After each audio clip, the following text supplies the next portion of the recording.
La normalisation par batch est une autre technique utilisée dans les réseaux de neurones pour améliorer leur performance et lutter contre le surapprentissage. Pour éviter le phénomène de saturation, il peut être souhaitable que chaque sortie de chaque couche ait à peu près la même moyenne et la même variance.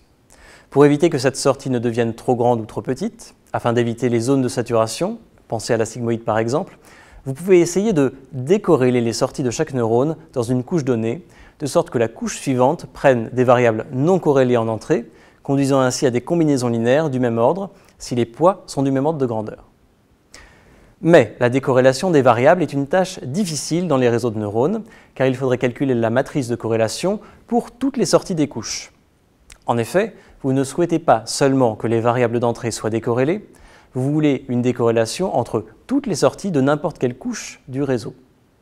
Comme le calcul de la matrice de corrélation est coûteux en grande dimension, la décorrélation des sorties de toutes les couches est souvent irréalisable.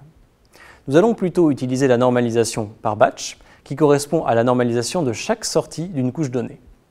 Au lieu d'obtenir une décorrélation, nous voulons simplement que les marginales, chaque sortie, soient centrées avec une variance de 1 à l'intérieur de chaque mini-batch. Cela permet notamment d'éviter que le réseau ne surapprenne sur un batch de données particulier. Voici l'algorithme. Commençons donc par la première couche de notre réseau. Pour chaque unité de la première couche, notons xi, la sortie de cette unité, pour la ième observation.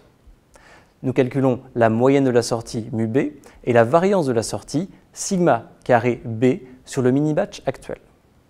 Ensuite, nous calculons la renormalisation xi chapeau pour chaque donnée en soustrayant la moyenne et en la divisant par la racine carrée de la variance plus epsilon, où epsilon est simplement une constante numérique qui garantit la stabilité numérique de la division. Ensuite, nous calculons la sortie finale de la couche de normalisation par batch pour ce neurone qui est yi valant gamma xi chapeau plus bêta. Gamma et bêta sont des paramètres de la couche de batch normalization qui seront appris au cours de la backpropagation. Ce calcul concernait un neurone, mais les autres neurones de la même couche sont traités de la même manière. La sortie de la couche de normalisation par batch, les valeurs de y, est ensuite introduite dans la couche suivante.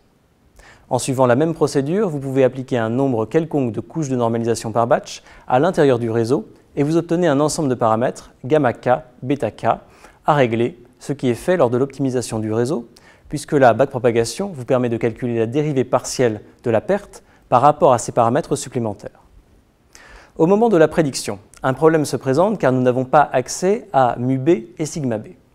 En effet, on peut vouloir calculer la prédiction pour une seule observation et, dans ce cas, sigma b serait égal à 0.